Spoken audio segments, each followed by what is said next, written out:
चणा मसाला. आता छोले असो किंवा चवळी, पांढरे चणे असो किंवा काळे चणे, सगळं काही कमाल बने. मागील काही दिवसापासून ठाकरे बंधू एकत्र येण्याच्या चर्चा सातत्यानं सुरू झालेल्या होत्या. मात्र मध्यंतरीच्या काळात या चर्चांना थोडा खंड पडलेला होता. मात्र काल पुन्हा एकदा आदित्य ठाकरे यांनी केलेल्या वक्तव्यानंतर या चर्चांना आता पुन्हा एकदा उधाण आलेलं आहे.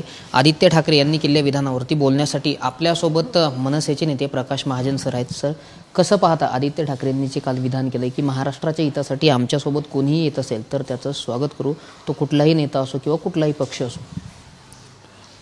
मला वाटतं आदित्य ठाकरेचं हे विधान थोडं गोंधळात टाकणार आहे. तुमच्यासोबत स्वतःहून कोण येईल? तुम्हाला कुणाला तरी बोलवावं लागेल, योग्य तो प्रस्ताव योग्य त्या माणसा हाती द्यावा लागेल. आणि राजसाहेबांनी फार पूर्वीच हे सांगितलं आहे की महाराष्ट्र हितासाठी, मराठी माणसासाठी मी माझा वैयक्तिक राग लोभ अहंकार काहीच धरणार नाही. हा एवढा सरळ सोपा आम्ही प्रस्ताव दिल्यावर समोरून जर मीडियातूनच प्रस्ताव येत असतील, हे मीडियातूनच तुम्ही हात हलवता, मीडियातूनच तुम्ही डोळे मिचकवता, ते कसं काय होणार? एखादा प्रस्ताव त्याची चर्चा योग्य माणसा हाती जर समोर आली तर समोरचा माणूस विचार करेल ना. तुम्ही मीडियात बोलल्यावर आम्ही काय विचार करायचा?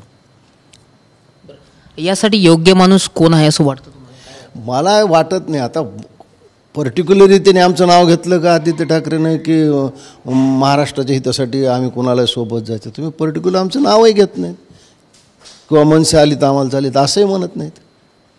मग समजायचं काय आम्ही ह्याच्यात? म्हणून म्हणलं की योग्य प्रस्ताव योग्य माणसाच्या हाती, माणूस त्यांनी ठरवावा त्यांचा. जर राजसाहेबापुढे आला तर त्याचा काही राजसाहेब विचार करतील ना. नुसतं मीडियातूनच तुम्ही म्हणले की मराठी माणसाच्या हितासाठी मराठी, तिथं आमचं दिवस रात्र काम चालू आहे. आम्ही मराठी माणसाचं हित जर पाहिलं नसतं तर मुंबईत येणाऱ्यावर टोल नाके सगळे बंद आम्हीच केले ना. ते मराठी माणसाचं हित आम्हीच पाहतो, त्याची लढा आम्हीच देतो. नुसतं मराठी माणसाचं नाही तर हिंदुत्वाचं हित आम्हीच पाहतो. संजय शिरसाट सुद्धा असं म्हणालेत की राज ठाकरे यांचं नाव घेण्यासाठी आदित्य ठाकरेंना लाज वाटते का, असा सवाल त्यांनी उपस्थित केला. कसं आहे, संजय शिरसाट जे एक सन्माननीय लोकप्रतिनिधी आहेत, मंत्री आहेत, आता त्यांच्या विधानावर मी टीका टिप्पणी करणं काही बरोबर नाही. पण नाव घेतलं म्हणून लाज वाटली काढणं हे काही बरोबर नाही असं मला वाटतं. काय वाटतं तुम्हाला, आदित्य ठाकरेंनी किंवा उद्धव ठाकरेंनी थेट शिवतीर्थावर जावं आणि या संदर्भात चर्चा करावी? माझा म्हणण्याचा अर्थ तो नाही. चर्चेला मूर्त स्वरूप द्यायचं असेल तर एखादा प्रस्ताव यायला पाहिजे. नुसतं मीडियात बोलून एखादी युती होत नसते. मीडियात वातावरण तयार झालं म्हणजे युती होते का? तर नाही होत. मग त्याच्यासाठी आणि जर समजा तुम्ही प्रस्ताव कोणाला पाठवला तर तुम्हाला कमीपणा वाटण्याची काय गरज आहे? तुम्हाला जेवढं महाराष्ट्राचं हित आहे तर तुम्ही प्रस्ताव द्यायला पाहिजे. प्रस्ताव आला तर राजसाहेब विचार करतील, कारण शेवटी आमच्याकडे निर्णय घेण्याचा एकमेव अधिकार त्यांनाच आहे. पण त्यांच्यासमोर प्रस्तावच आला नाही तर त्यांनी काय निर्णय घ्यायचा? त्यांनी एक इच्छा बोलून दाखवली की महाराष्ट्राच्या हितासाठी मी माझं सगळं वैयक्तिक बाजूला ठेवायला तयार आहे. ह्याच्यापेक्षा आम्ही काय बोलायला पाहिजे? काही दिवसापूर्वी मनसेचे नेते मातोश्रीवरती गेले होते. आता तुम्हाला असं वाटतं की त्यांनी यावं आता शिवतीर्थावरती? नाही, मला वाटतं अशात कुणी मातोश्रीवर गेलं नाही. ते 2014-2017ची गोष्ट आहे. आता तो त्यांचा निर्णय आहे, त्यांनी कुठं यावं काय यावं. पण मी म्हणलं ना, योग्य प्रस्ताव त्यांनी पाठवला पाहिजे तर त्याच्यावर विचार होऊ शकतो. काय म्हणजे हे जे मीडियातून सुरू आहे ते फक्त आता वेळ काढूपणा म्हणता येईल किंवा काय? आता त्यांच्या डोक्यात काय विचार आहे तो त्यांचा आहे. आम्ही काही त्यांच्या भरोश्यावर बसलेलो नाहीत. आम्ही आमच्या पक्षाचं काम चालू आहे, आमचं संघटनात्मक काम चालू आहे, आमची निवडणुकीची तयारी चालू आहे. ती युतीच्या भरोश्यावर आम्ही काही बसलो नाहीत. पक्षाची जी नेहमीची प्रोसिजर आहे ती चालू आहे, संघटनात्मक चालू आहे. साहेब स्वतः मीटिंग घेत आहेत. आता 9 तारखेला साहेब पुण्यात स्वतः मीटिंग घेणार आहेत. आमचे विविध नेते मुंबई, पुणे, नाशिक विभागात फिरत आहेत, ठाण्यात फिरत आहेत. त्याच्यामुळं आम्ही आमची तयारी करतो. आम्ही कुणाच्या भरोश्यावर निवडणूक लढवत नाहीत. राजसाहेबांकडून हिरवा कंदिल मिळेल? राजसाहेबांनी तर अगोदर सांगितलं ना की महाराष्ट्राच्या हितासाठी मी माझं सगळं वैयक्तिक विसरायला तयार आहे. पण समोरून काही प्रस्ताव चाललं तर ते काय विचार करतील.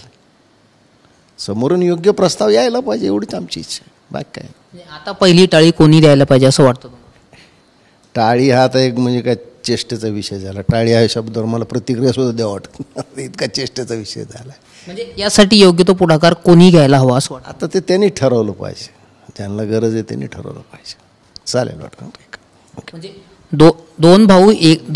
दोन भाऊ एकत्र येण्याची वेळ आलेली आहे असं काही दिवसापूर्वी तुम्ही बोलले होते.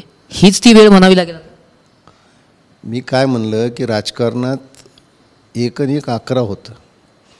ज्याला समजलं तो समजूतदार मानायचा, ज्याला नाही समजलं त्याला आम्ही काय करणार. एवढंच. ठीक आहे मॅडम. राजसाहेब घेतील का या संदर्भात निर्णय? ते मी काय सांगू शकतो. मी एक राजसाहेबांनी काय निर्णय, मी एक पक्षाचे नाही मी ह्याच्या बाबतीत काय भाष्य करू शकतो. मी राजसाहेब जो निर्णय घेताल तो मान्य करणे आणि त्याप्रमाणे काम करणे हे माझं काम आहे. राजसाहेबांनी काय निर्णय घ्यावा हे सांगण्याचं माझं काम नाही आहे. अगदी शेवटचा प्रश्न आहे. आदित्य ठाकरेंनी जे विधान केलंय त्या विधानावरून तुम्हाला वाटतं का की ते युती करण्यासाठी किंवा ठाकरे बंधू एकत्र येण्यासाठी इतके गंभीर आहेत म्हणून? आदित्य ठाकरे गंभीर वाटतात. बाकीचं मला माहीत नाही काय कुणाच्या मनात काय आहे ते, पण ते थोडे जरा गंभीर वाटतात. अर्थात त्यांचं किती चालतं ह्याच्यावर ते सगळा विषय. तर नक्कीच हे होते मनसेचे नेते प्रकाश महाजन. योग्य वेळी प्रस्ताव जो आहे तो त्यांनी द्यायला पाहिजे आणि आदित्य ठाकरे गंभीर वाटतात अशी प्रतिक्रिया आत्ता प्रकाश महाजन यांनी बोलून दाखवलेली आहे. कॅमेरा पर्सन संतोष सिरसाट सोबत मी रामनाथ ढाकणे, TV9 मराठी, छत्रपती संभाजीनगर. वाह, काय आता मिळाली का चव? होय तर आता मिळाली खरी चव. MDH चंकी चाट मसाला, जीवनाला खऱ्या चवीचे रंग. असली मसाले साथ सच MDH.